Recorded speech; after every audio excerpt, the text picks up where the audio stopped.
Hello, everybody. Welcome and thank you for tuning in to Just Bleed Radio. Today is Sunday, February 16th, 2025, and this is the Weekend Roundup. Just bleed,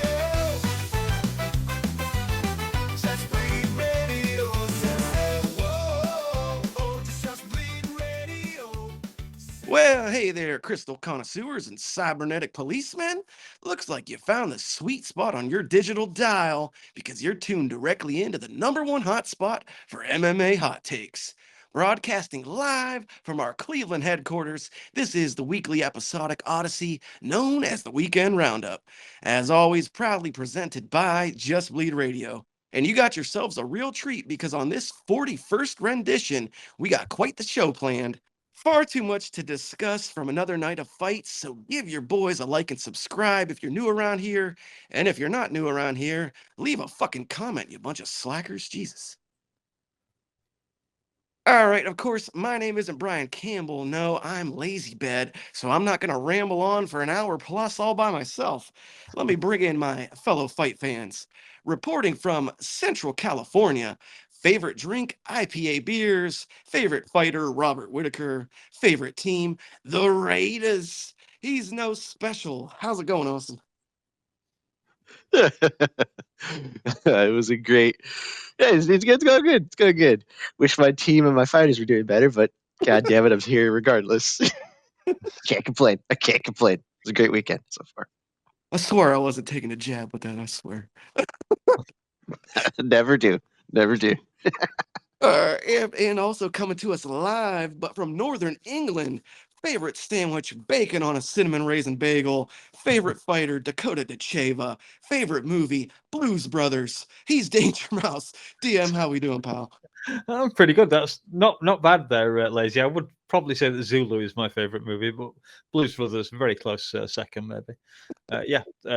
A depressingly dull weekend in the north of Yorkshire. Well, in Yorkshire, but we had the Apex to look forward to drag me out of that depression. So yeah. Yeah. Heated things up nice and warm for you in the Apex. Oh yeah. All right, and on the ones and twos, the wheels of steel, straight from somewhere near the Windy City. Favorite snack, definitely cookies. Favorite color, orange striped. And favorite fighter, Brian Ebersol. The production posse, Steve, Dave, and Chatri. Without tons to tackle, so let's get into it. First segment of the day, we will take a brief run through the prelims. I'm not expecting much from either of you, but should one of these fights tickle your fancy, feel free to highlight it when I'm through. Okay, the day began with Julia Avila doing all she could to not move her feet and stand directly in front of Jacqueline Cavalcanti for all but 1 minute of a 3-round fight. She soundly loses a decision. Avila would then hang up the gloves afterwards and call it a career. Happy trails, Julia Avila. Now, next was the old familiar two fat guys at the Apex, Dontel Mays and all of his horrendous tattoos against the albino walrus Walter Walker. What do you know? The Walker brothers can actually string together wins and consecutive submissions. Walker takes Mays down within about 30 seconds. It slaps on the heel hook for the submission not long after. Walker now owns 2 of 5 heel hook submission wins in UFC history. Impressive. I actually picked that fight for Walker in the first round, but I picked him by TKO, not submission. So there you go. Shout out to you and shout out to Walter Walker. And finally, a bout of consequence, guys. One of my most anticipated matchups of the night, the official debut of second-generation UFC fighter and Dana White Contender Series alum Elijah Smith against fellow bantamweight and promotional veteran Vince Vendetta Morales. Over a 12-year age gap between these two, and the younger fighter has won 69% of the time. The statistic rings true. Elijah Smith pulls out a gritty decision win, phenomenal scrap between these two, back and forth in all aspects, including fouls. I really enjoyed this bout. One of 2 father-son UFC combos ever. The only other one, Randy and Ryan Couture. So shout out those two. Do you guys any thoughts on this one? yeah, it was a fun fight. We were on the MTM live chat, and I didn't even realize until then that Elijah Smith was our very own, and his name has now fled my mind. Gilbert. Gilbert Smith's son. So yeah, a bloody fight that went to a unanimous decision. My favorite moment of it was in the third round, telling Smith to just back off. You know, he'd knocked Morales down, and I was like, "Get up! Just let him get up! Just start jabbing your fist into his fucking nose, for Christ's sake!" And fortunately, he actually ended up doing that and won the fight. So yeah, very smug with my decision there. Although I don't think I picked that fight correctly by any means. I think I picked Smith by first round win. But yeah, nice little fight. Very bloody, very appropriate for the night. Yeah. Downside is I couldn't find a fucking good bloody picture of the bastard. Yeah. Austin, did you catch this one? What'd you think? I picked Smith, but I thought Morales almost did enough to win. He just let the fight get away from him in certain aspects because he's limited. You could tell. And this young kid, he's talented. I mean, hell, he put himself in some questionable situations when you first saw those exchanges on the ground. You're kind of questioning, is that bad fight IQ? But realistically, it's he's young. He's what, 22? He's got time. He's got time to kind of work out the kinks. But my concern is usually it doesn't matter who the coach is. It doesn't matter who his corner is. It doesn't even matter who they happen to, having to train him with as far as like sparring partners and whatnot. It's usually the schedule and the progression that the UFC pushes upon the talent. It's usually the more pressing of the issues because sometimes they like to rush prospects before they're ready. And we've seen what happens with that. And he wouldn't be the first, and he's definitely not going to be the last. So, a precautionary tale. Just hope he's got the right people around him to keep him on the right track. Is all. Yeah, for sure. And I don't remember if it was the end of the second or the third round, but this fight did result in one of the screenshots of all time when Vendetta had fucking Elijah Smith in that bulldog choke, and he had that fucking face with his eyes popping out. He's just like, ridiculous. All right, The face of fear. Yeah, exactly. On to the welterweight division, though. The first of two Bonfim brother brawls. This one would see Gabriel Bonfim take on the ever-elusive Chaos Williams. And I say elusive because the man only fights once a year. Explosions seemed imminent in this one. However, it wasn't exactly a bomb detonating, more a slow, suffocating gas.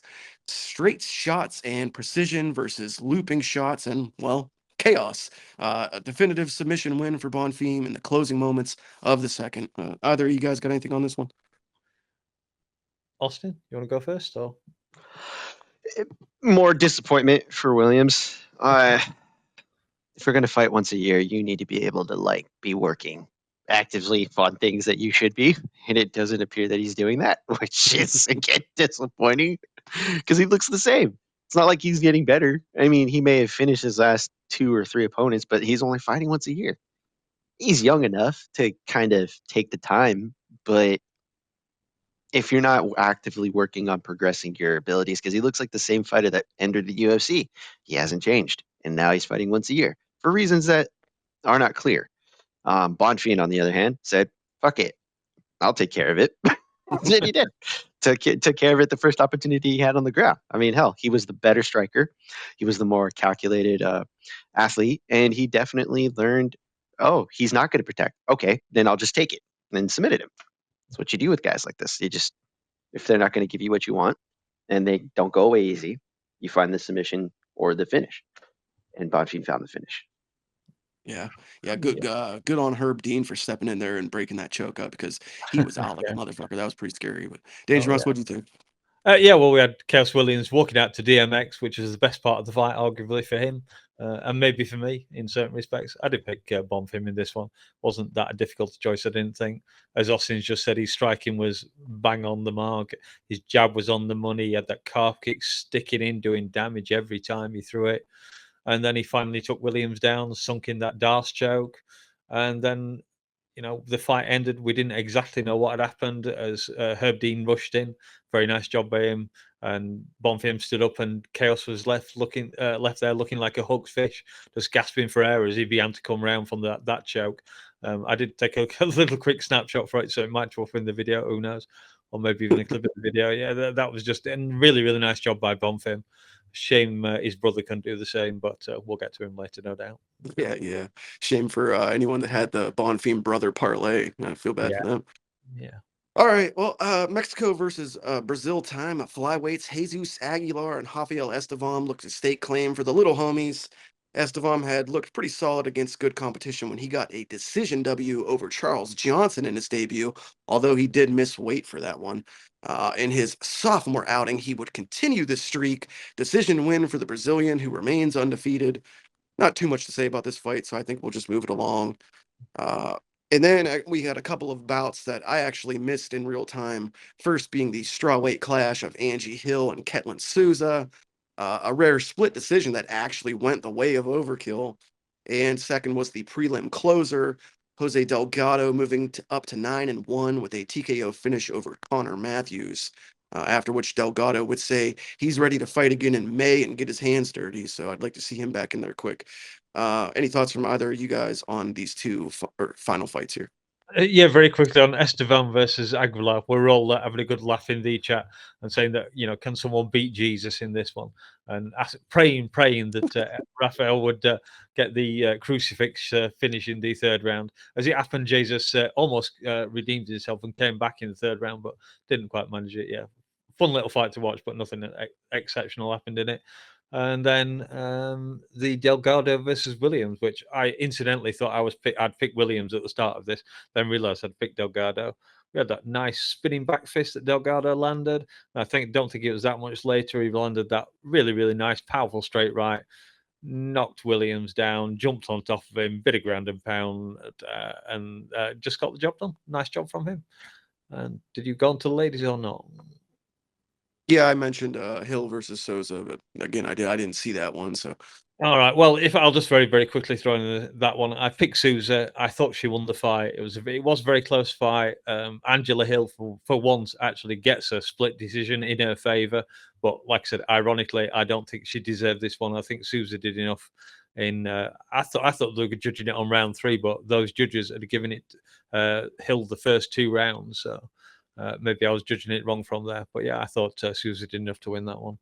But yeah, congratulations, Angela Hill, 40, and still proving that, as I saw some other wits say, not me, proving that black don't crack even at 40. yeah, that's true. That's very true. Yeah, Austin, you got anything on these final 3 fights? Any one of them? I'll start from the top down. I guess Angela Hill finally getting a split decision her way is kind of like the watching a unicorn, just appear out of nowhere. That's not something that happens usually. It's a fun fight, but damn it, she never usually gets the decision, so good for her.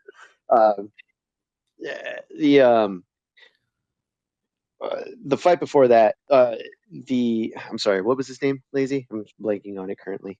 Delgado? Williams. Yes, right. William and the other gentleman, Delgado I forget his versus goddamn name. Williams and Delgado. Yes, Delgado. Matthews. He looks like a fun fighter. He just looks like a guy who's ready to start making a splash in featherweight, and he took on a guy who was capable, but just definitely limited on what he could do, and that's good. You want he looks like a good prospect to have in this division. This division needs people to kind of move through and kind of cut out some of the fat eventually.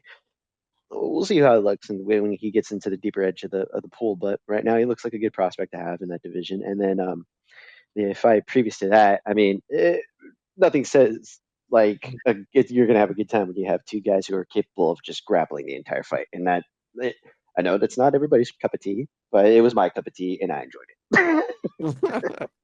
All right. Well, folks, that is your coverage for the preliminary portion of the evening. And now we transition into the main card, and we open with the meaty middleweights. Speaking of meat, a couple of absolute pork chops in this one. It was 33-year-old versus 35-year-old prospect time when Andre Petrosky met Rodolfo Vieira with absolutely no stakes and nothing on the line. Petrosky, who will never ever live down being knocked out by Jacob Malkoon's hip bone, had rattled off 2 wins in a row against terribly atrocious competition, just horrible. The black belt Hunter Vieira hadn't lost since a 2022 decision L to Chris Curtis.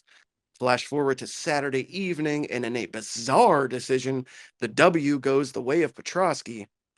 This may have been the most definitive apex fight and result of all time. Not a whole lot of content I can extract out of this. So, which one of you wants to make fun of these guys first? No special? I, you know what's interesting? I had a feeling that this was going to happen, not in this exact manner, but god damn it, when Andre Petrosky fights, he he's like the most suspect middleweight in this division. Like, there's nights where he looks great, and some nights where he just looks like he can't win to save his life. But like, this was one of those fights where it's like, also I said it I think somewhere, I can't remember where exactly, but blonde-haired Petrosky is a new level. And the truth of the matter is that Adolfo forgot, uh, you know, he he can't wrestle a middleweight that looks almost like him, where they're both on the shorter end of middleweight, they're both stocky, and they're grappling savants almost. One of them specifically more than the other, but you know what I'm saying.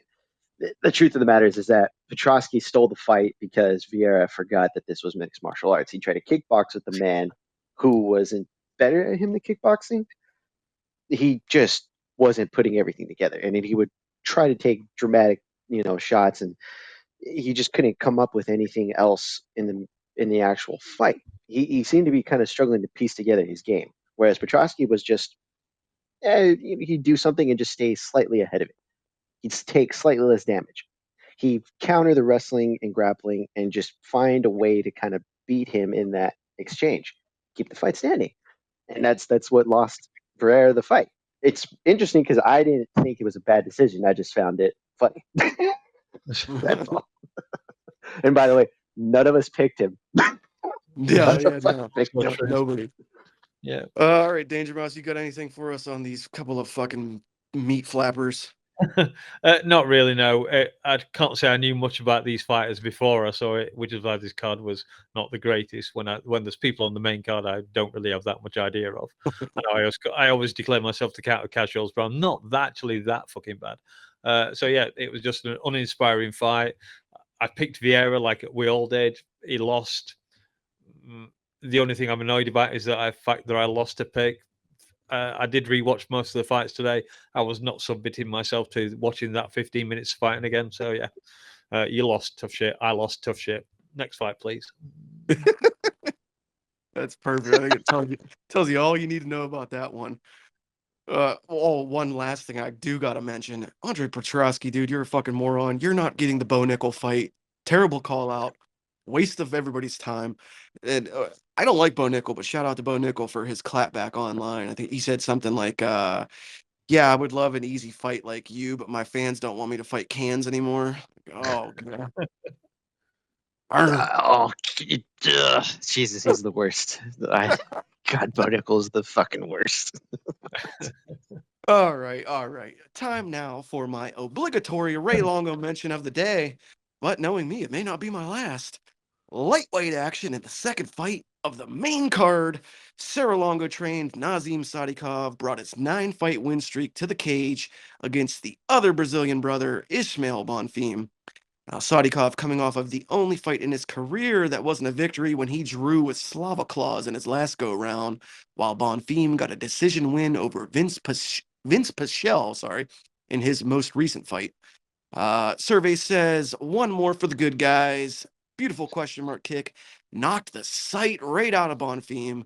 I don't think this was quite Belfort Bisping, but nonetheless. TKO via doctor stoppage before the start of the second. DangerMouse, let's go to you. Give us your thoughts on the fight and the performances. Yeah, I picked both Bonfim brothers on this one. You know, they are pretty decent fighters for a lot of the time. I didn't do a lot of research on this fight at all. In fact, I'll be honest, I did zero research on his opponent. I kind of just went with Bonfim on the backs of a few other people beginning. We know what I'm talking about. Yeah, the kick to the eye was obviously quite seriously. You saw the cut open up. And then, but Bonfim then fought on for another 15, 20, 30, 40 seconds, however long it was, gets back to his corner, and then they're starting asking him questions. And it's very difficult, obviously, with someone who doesn't speak English to work out whether they're saying that I can see, I can't see, and what the question they're actually being asked is. So it all seemed very, very confused. The referee only came over and cut the fight to an end. So yeah, I learned nothing from this fight apart from maybe that Bonfim might be a bit of a pussy. I don't know. That might be a bit rough. If I find out he's got a detached retina or something next week, then yeah, fair enough. But I just don't really see why he stopped it. I'm very confused about the ending there as a whole. So yeah, but yeah, Yeah, I'm actually congratulations to Longo and his team, and you, of uh, course, Lee. yeah. I'm actually glad you said that though, because I had like a little bit of a follow up. I was going to ask you how you felt about the stoppage, but you basically told me how you felt about it there. So, like I said, I don't think it was quite like when Vitor fucking kicked Bisping in the head and he's gonna have a lifelong fucking injury, but it was a nice kick. Like he didn't even really get full extension on it, which was kind of the weird part. It was like a I don't know, sort of bizarre. But anyway, Austin, how about you? Thoughts on the bout, the less good Bonfim brother, and how about that stoppage between rounds? The fight was fun while it lasted. They both landed on each other. They both stunned each other a little bit. Not hurt, but they could feel each other's capabilities on the feet. Would have liked to seen a little bit of grappling, but that's just me. Um, the the finishing blow of that round, you could tell it hurt him, Bonfim, that being. Uh, just it landed beautifully. It cut open the bottom of his eye, so it wasn't on top of his eye. It was the bottom. And I don't know about you guys, but I've been hit in the eye. It wasn't even a clean shot to the eye. It was like landed like right on the bone. I wouldn't be surprised if he just kind of like busted it up and it impaired his vision a little bit because he didn't say he didn't want to continue. No, that's to your third, I think, extension to the question. He just, I do believe there was a miscommunication, but I do believe that he was impaired. Like he was being honest, and that sometimes this is where we kind of get into that conversation of, do you want to be able to say that you care about the fighters? If you do, this was a perfect stoppage. Hey, can he see? Yes or no? No? Okay, we're stopping. Done. Right? Him being able to like fight and live another day without losing his eye like Bisbee did, probably Yeah. probably ideal. I'm just gonna throw it out there. But at the same time, it's like I'm not gonna hold it against him if he doesn't feel like he can fight without seeing out of both eyes. Yeah, that's his decision. I'm not the one in there fighting. You know, it, Yeah. it's not for us to decide. It's the idea is to save the fighters from themselves. And thankfully, this fighter was a little bit more honest than most would be, and he didn't mean for the fight to stop. He just was being honest, and sometimes that's a detriment to the fight, and that's okay sometimes. Yeah, it is Yeah. what it is. I'm not upset by it at all.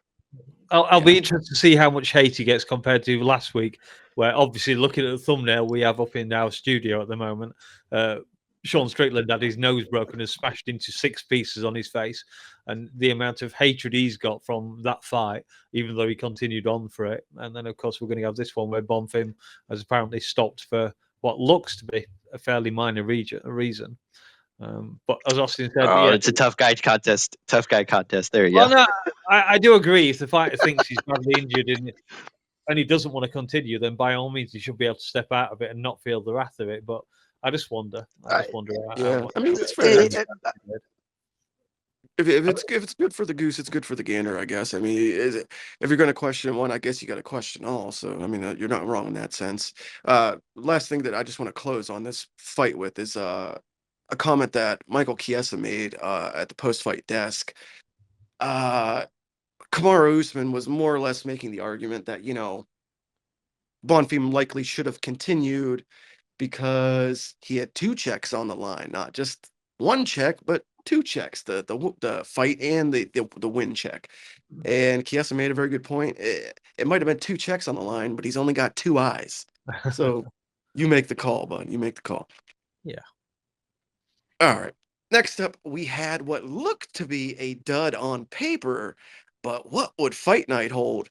Golden Boy Edmund Shabazian looked to right the ship after getting subbed by GM3 last August when he took on mindless donk Dylan Budka. Shabazian, now 27, has had a career-long struggle with living up to the hype. Budka, on the other hand, hasn't been remarkable himself, yet to win a fight in the UFC entering this bout. So, which pale-skinned ginger would leave the Vegas warehouse with a W and a sunburn? The one that people used to think might be somebody. The wreck of the Edmund Shabazian turns it on and finishes Butka in round numero uno. No special. The floor is yours. Anything for us on this matchup?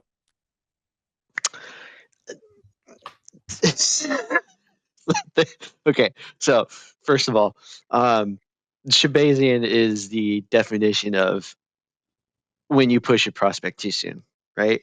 Because he was like in his early 20s when he first came in. It was handling people. Hell, he like was lighting people on fire in this division, and then ever since he got pushed too soon, he's struggled, going wins and losses here and there, taking time off, getting injuries, and just not, like you said, living up to the hype. This is where he should have been this entire time, just fighting these guys. Now it's unfortunate for Butka because he's not clearly a high level middleweight, not even close. But this is where you find the ceiling. Is Shabazian there yet? Who knows? We give him one or two more of these guys. Yeah, we'll give him Andre Petrosky. He might just show that he's capable. The other thing too is that he's big for the weight class. You can tell. Like his back is huge despite his chest being concave. Yes. His dude's an anomaly in his own, but this is who he should be fighting.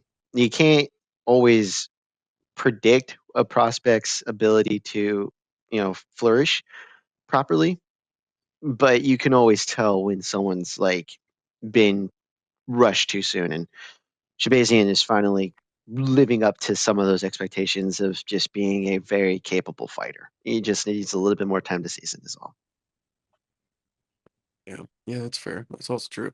And he did get brought in way, way, way too early. He was way too young when they brought him in, and kind of worked to his detriment that he did look so good in the beginning there. Yeah. All right. Well, Danger Mouse, what say you? I did notice Edmund had Nick sick in his corner.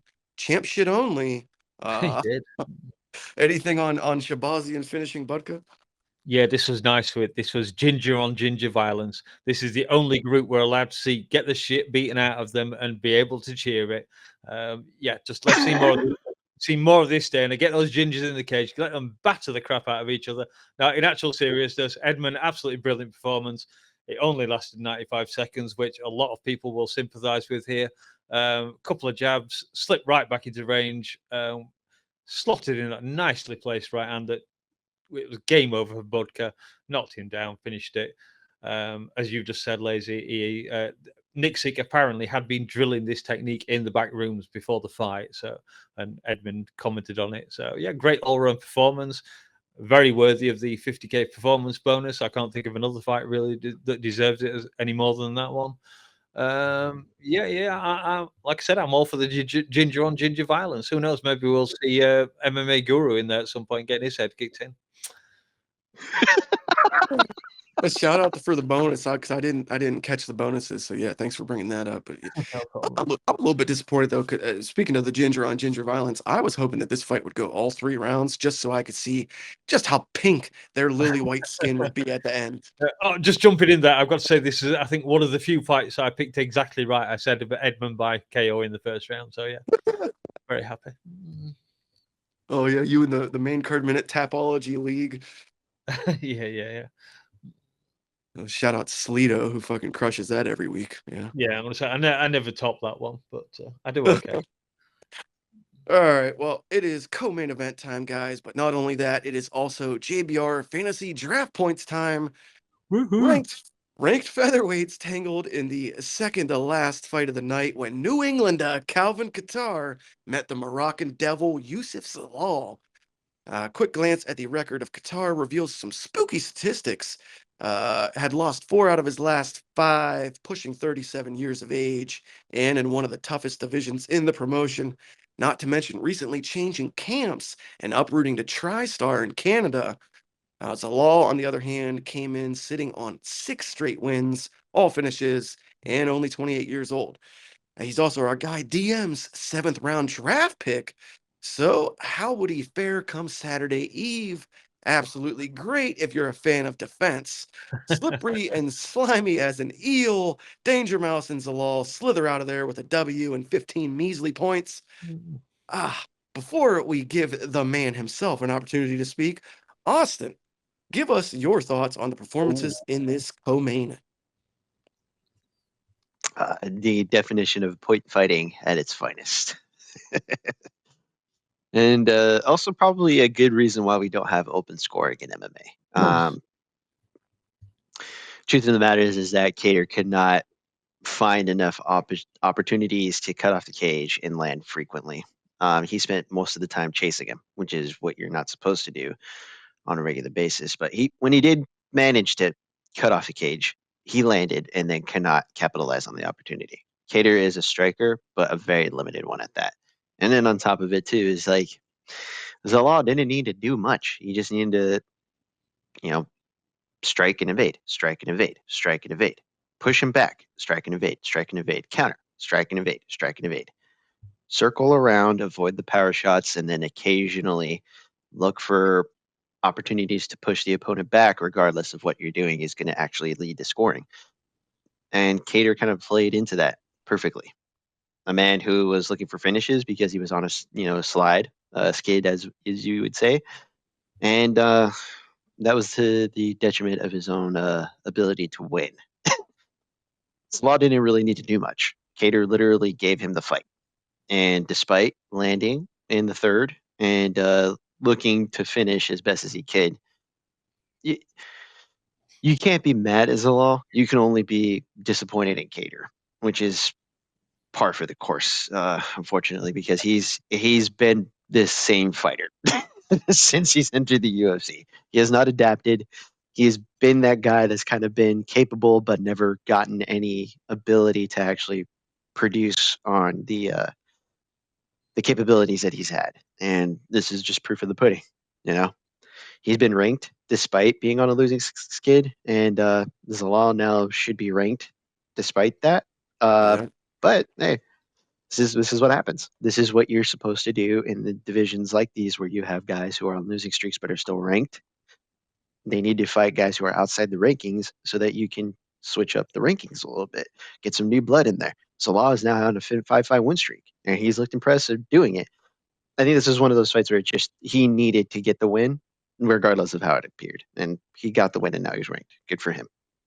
Well, slight correction there. He is now on a 7-fight win streak. He came into this on a 6-fight win streak. He's now on a 7-fight win streak. So this guy's blazing through the division. And then I want to touch on something else you said there. The limited nature of fucking Calvin Kattar. Have you ever seen this guy throw a kick? Does he know how to kick? I've never seen him fucking kick ever. Not once. Not a calf kick, not a body kick, not a fucking teep kick, nothing. Nothing. And then one other weird thing, and then we're gonna let DangerMouse get into this. Yusuf Zalal saying some strange stuff at the post-fight press conference, despite winning, accusing Calvin Kattar of greasing. Kind of strange. I don't know what that would even have to do with anything. They didn't grapple. I don't know. Anyway, DangerMouse, your guy got it done, but he looked more like someone rollerblading backwards in that third round than a fighter. What do you got to say in defense of his cowardice? Well, first off, a very nice, easy 15 points in the bag for me. Yeah, I didn't pick Zalal necessarily because he was the greatest fighter. I picked him because he's a fighter that fights a lot or tries to, and he did that. Just that he's come in, like I said, 15 points. Happy enough for that. I'll rely on Tom Aspinall to bring me my big bonus points in this year. But yeah, not the most super interesting fight, I guess you could say.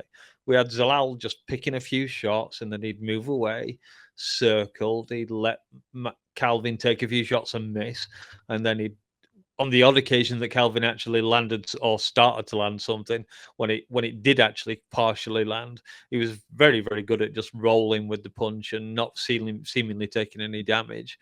So for the entire fight, really, Calvin couldn't really land very much solid. He clipped him a few times. But Zalal was just quicker on his feet. He was quicker with his punches. And I think on the whole, it was a very mature performance by Zalal.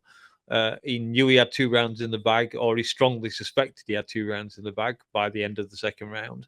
And I don't think anyone would argue much that he didn't have those 2 rounds. I know for a fact that Calvin's corner at the start of the third round was saying, go out there, throw 300 punches if you want to win this fight, which of course he didn't. So yeah, and then Zalal just coasted in the third round, and it was a mature performance. He knew he didn't have to do very much else. He did engage a few times. I did rewatch most of the fight this afternoon, and whatever Qatar's recent record might be, he is still a crafty vet. You know, he's won some decent fights. I know we have I think the fight everyone remembers Calvin for is the one against Max Holloway, where I'm the best boxer in the UFC, etc., etc. And at least Zalal didn't try and do anything like that to him when he was slipping his punches. And yeah, Zalal did nothing but treat him as the crafty vet that he is. I didn't hear the thing about oiling up, which, as you say, doesn't make a lot of sense because there wasn't a lot of grappling in that fight. Yeah.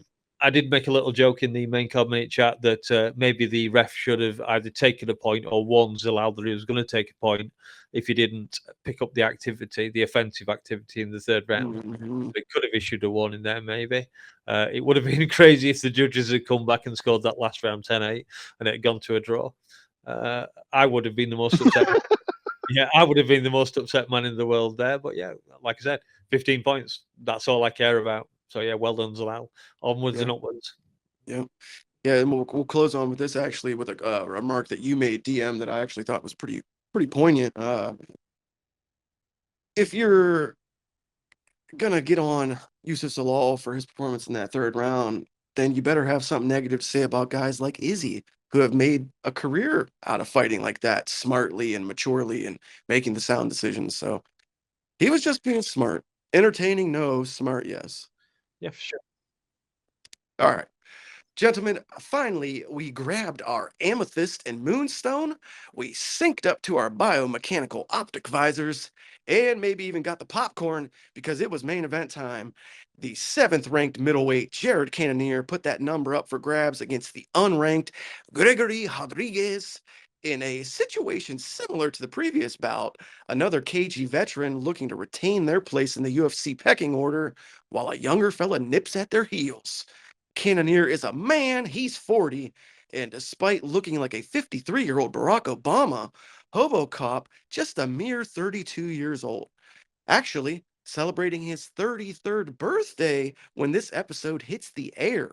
So happy birthday, Greg. Would it be a happy birthday, though?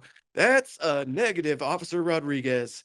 The quartz cannon stops Robo Popo 21 seconds into round number 4. A sad holiday celebration for the Brazilian, but a good reason to rejoice if you're Jared. Not a damn one of us had Cannonier winning this fight, so we're all up shit creek on this one. DangerMouse, what do you got for us, though, on this main event and the resurrection of the Killer Gorilla? Yeah, this is well. First up, I have to say shout out to DJ Serenity, who I know sometimes joins us in our chat. He was the only guy on the MK Discord that picked Cannonier. So yeah, congratulations. I think he did admit he got lucky on that one somehow, but yeah, all credit. No one else picked him. I can guarantee you that. Yeah, Rodrigues in this one just looked huge, absolutely massive. Like this guy could surely easily move up to light heavyweight. I don't think it'd be a big problem for him at all. It might actually help his career. Who knows? And Cannonier, 40 years old. Like I said earlier, there was the other Angela Hill at 40 years old. Another guy that proves black don't crack even at 40.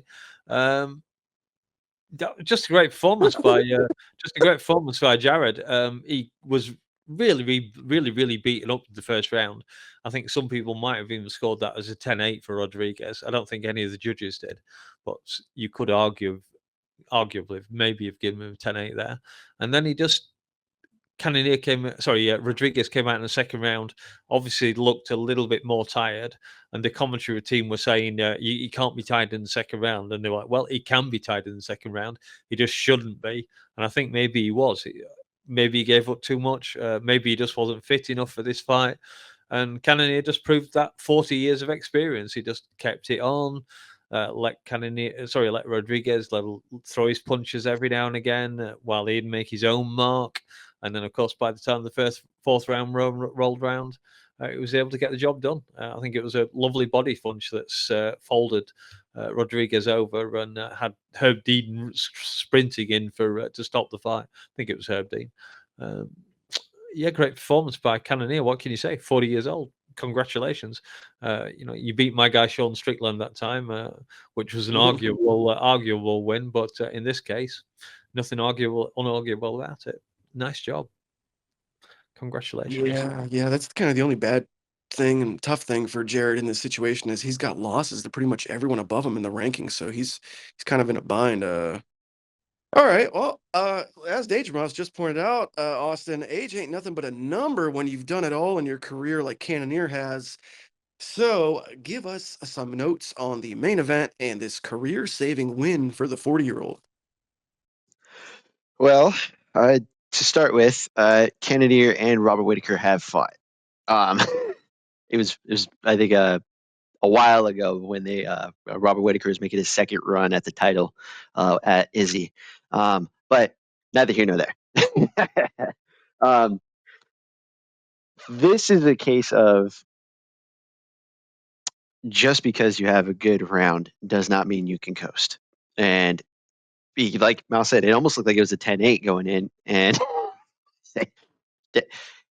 when you take care of your body, this is what it looks like. You're able to recover. You're able to find ways to win despite being nearly finished. And you could count on Cannonier's conditioning and fitness levels because look at the guy. He's definitely not out of shape like he used to be. But that also commits to the issue that Gregory Rodrigues has because, like you guys said, he's fucking huge. He's not a small man. I'm fairly certain he probably walks around at about 230, if not maybe 225 on a regular basis and makes middleweight off of that. Like he's a big boy. Going up to light heavyweight might be the best thing he does for his career at some point. You could see the minute the second round starts, his hands are pretty much at his chest. And that's not a good sign if you just nearly finish the man twice in the span of 5 minutes in the first round. And then he started eating punches. He was slow, lackadaisical in his movements, and he was just when he would get a combo, he would throw it with very stiff regard, and then Cannonier would counter, look for another opportunity to score with the hook, if not land an uppercut, occasionally, throw a straight, and keep Rodrigues on his back foot occasionally, and then he would circle out. He was able to adjust his striking acumen because Rodrigues was just giving him the ability to counter. Like you could see the fabric of his game plan, Rodrigues' game plan, start to unfold because he was given false confidence. And for some reason, the grappling exchanges just were not there. And I'm fairly certain that's because Rodrigues was just gassed. Like you could see it. Anytime he tried, he was just not capable of doing it. And then all of a sudden, he lands or gets landed on. My apologies. He gets landed on by throwing up a knee to the body that was trying to land on the face of Cannonier. Cannonier throws a goddamn elbow or hook in the clinch and just drops him. And that was the beginning of the end because he had nothing left. And that was at the end of the third, in which translated to the fourth round of him just being finished. Like he had nothing. You could even argue like you could have stopped it at the end of the third if you really wanted to. But like this is the case of big man who's used to bullying people, does the bullying, and then immediately gets bullied after nearly bullying the other person to submission. And he just got bullied back. Yeah. Cannonier is one of those dudes he's got a longevity in this division. You can't get him out, and you sure as hell can't kill him. Yeah. Yeah, I legit, Rodrigues, though. I had like that same thing written down about, and it was an elbow at the end of the third. Like that was the shot that broke the camel's back because he was not the same coming back out to start that fourth. And I think Cannonier knew it. You could tell he sensed it, and that's when he went in for the kill. And it wasn't long before RoboCop was down on the mat. And yeah, man, some good points there about the size of RoboCop too, because I almost wonder he's had some questionable moments with his chin throughout his career. He's also had some questionable moments with the cardio. Maybe the motherfucker's just cutting too much goddamn weight. Move up, try it out. Yeah, if you Can't hurt. cutting 45 pounds, that's what Pereira was cutting at when he was fighting at middleweight. So, and look at him now, world champion, light Yeah. heavyweight. And that motherfucker ain't small. He is absolutely massive. So that could be it. Before we Yeah. close on this main event here, just a couple of statistics about Cannonier. This is now Jared's 11th career KO win. This is also his 8th UFC main event, his 6th UFC main event in a row. And of course, he also has knockouts in 3 different weight classes. So Jared Cannonier, man, amassing some pretty nice statistics there. Yeah, the KOs in 3 Yes. different weight classes. That's very impressive. Yeah, I mean, and 6 main events in a row. That's pretty fucking cool. All right, well, it sure as shit wouldn't be an episode of the Weekend Roundup if we didn't take a moment to stop and smell the Valentine's Day roses that are fight nights at the UFC Apex. So, with all things considered, it's time to rate that card.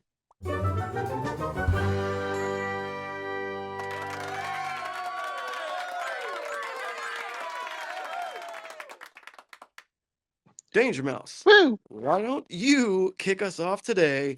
What's your summary and rating for Saturday night's fights? Yeah, I had a nasty feeling you were going to start me off on this one. Yeah, it was a card that I didn't dislike. I didn't not enjoy watching it. I guess it wasn't outstanding. There's a few results on it I quite liked. Obviously, Zalal, 15 points. I'll go there again. But other than that, there isn't a result that really meant anything to me on the card. A few defeats. What can I give this one? I'm not sure if I want to go as high as a 7, but I'm not sure how low I want to go either. I'm going to be. I'm just for the hell of it, I'm going to go 6.99 on this one. It's close to a 7, but it's just not getting there. 69, nice. No, 6.99, not 60. Yeah. All right, no special. Give the people your final thoughts and rating for UFC Fight Night Cannonier versus Rodrigues. Is it sad I had less expectations but was more satisfied with this card than I was the pay-per-view? That's what it feels like, right? But Yeah. hey, this is neither here nor there. I would say I think a gymnastic score would have this be like the best you could do as a 7 at that, and I think a 6.5 would have been fine. But because the main event pretty much wrapped everything together, I think a 7 is accurate on this one. I say 7 outright because of the main event. Yeah, that's fair. That's fair. Me personally, I was going to go a little bit lower than you guys. This was a tough card to watch. I mean, I don't know why. I just didn't really enjoy this one. There was some fun moments, but I think you missed all the fun ones. You kept coming back in and going, "How was that fight? Yeah, it was actually good." well, at least one of them, yeah. The other one went to a split decision, so I ain't too worried about that. But I think I'm just gonna honestly just give it an identical score to what I gave last week. I'm just gonna go 6.5. Wasn't great, wasn't horrible, but could have been a lot better. I feel like they're really kind of dragging us through the coals before we get to some good shit. So yeah, 6.5. I have to say the Angela Hill Caitlin Souza fight that one really dragged me in because I really wanted. I wasn't sure who was winning it for the entire second and third rounds. So yeah, I actually really enjoyed that fight, probably more than some of the other fights. So maybe should have enjoyed it more. But yeah. It was a fun fight. Mm-hmm. Oh, I didn't see that coming. DangerMouse. No. Jeez, wow. Yeah, no, it's not my usual ladies category. There's no Dakota JB in this one, but just getting that in just in case I haven't said a name. You said it like 3 times. I was teeing you up. I was waiting for you to fucking mention it. All right, gents. Well, we got a little bit more time to kill before we wrap up today. So if I could, I'd like to ever so briefly touch on some fun fight announcements that broke since we last joined y'all last week. Okay. these are virtually in chronological order. If you got something to say, you can say something. If you don't, you don't. March 29th, Mexico City, your main event, Brandon Moreno versus Steve Erceg in the flyweight division. Fairly big deal there. Also on the same card, the return of Extreme Couture's Daniel Zellhuber against Shoot the Box Elvis Brenner. Those are two pretty fun fights for that card there. Fun. Yeah, Yes, could be sir. good. Yep. All right. April 5th at the Apex, it's the long-awaited comeback of Josh Emmett returning from knocking the ever-loving shit out of Bryce Mitchell. Thank you, brother. He'll be taking on the undefeated Lerone Murphy. That's a pretty big one for an Apex fight. No, yeah, that is good. It's a questionable matchup, if I'm going to be honest. I think Murphy deserves to be higher than that, but we'll see. We'll see. It'll be fun to watch. I'm not complaining if we get that for an Apex night, though. That's good with me. Yeah, that sounds good. April 26th, Kansas City, we witness a homicide. Zhang Ming Yang is going to take on Anthony Smith. Rest in peace, Lionheart. Just retire, dude. You're going to get knocked out. Retire. Yeah, he's in a funny situation at the minute, isn't he, Anthony Smith, with the entire separation from the BYM podcast, which no one seems to have any grudges held about. But and even he seems to admit he blames himself. He's like, I didn't contact Michael. So yeah. But I have heard that his new podcast on paper is terrible. I will say that with some woman.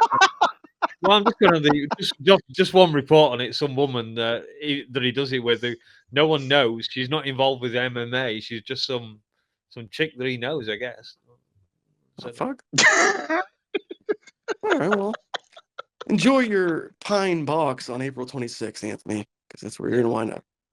Okay, May 3rd, we got a couple of more vets when Santiago Ponzinibbio scraps with D-Rod, Daniel Rodrigues. That should be a fun one. You know, it's not going to be too crazy, but they'll definitely go at it. Appropriate matchmaking. Yeah, fair. Yeah. UFC 313 in Vegas, the sexiest name in MMA, Ignacio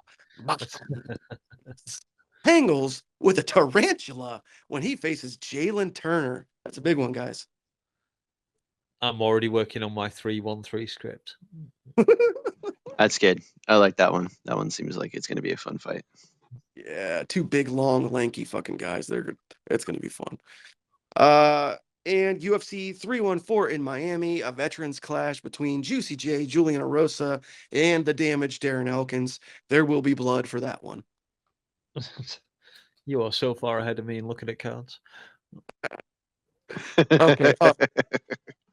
Final one to mention of the day, and we touched on this earlier in the pre-show. So it's actually an updated fight. Rob Font manages to stay on the upcoming Seattle card despite his dance partner Dom Cruz retiring. And he draws the 16-0 undefeated youngster John Matsumoto as his fill-in opponent. So tough go for Rob Font, baby. Yeah, I think we all know Is that where I'll be betting on that one. 16-0. Yeah. I'm not betting against that O being broken. I don't think. Is he like a former bantamweight that's moved up? Am I not mistaken on that, or am I mistaken? Because I feel like that's what's. It feels like I've seen a bantamweight recently go up to featherweight and only fight featherweights. Isn't Font a bantamweight? Yeah, No, Font's a bantamweight. yeah, that's. I'm imagining it might just be my misremembering of who it So you was. think he's moving up from flyweight? No, I'm assuming that this is going to be at featherweight. Oh.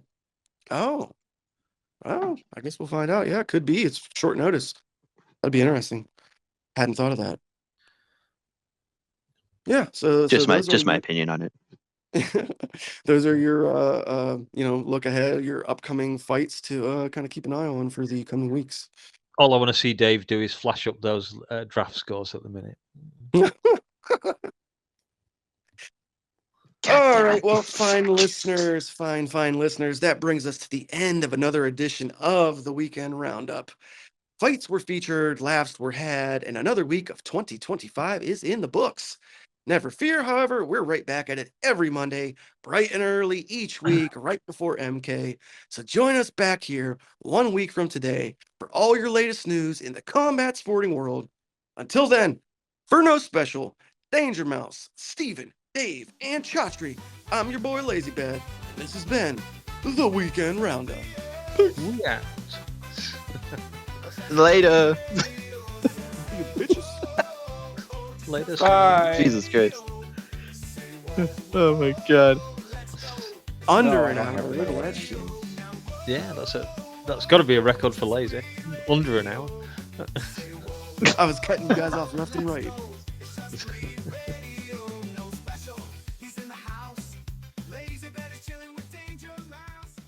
No kisses.